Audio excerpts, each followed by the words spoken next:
في سنة 2024 في أول السنة عملوا استقصاء في أكتر من 200 شركة أمريكية.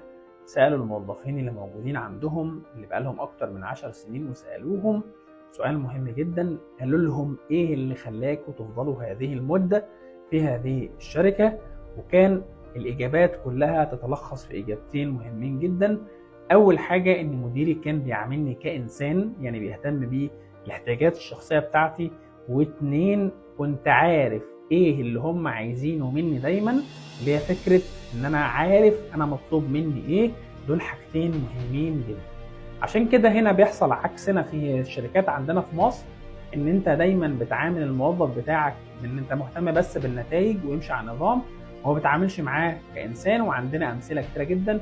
ولو انت واحد وحابب تضيف لنا ايه الحاجات اللي ممكن تخليك تفضل في الشركة، قولها لنا في الكومنتس.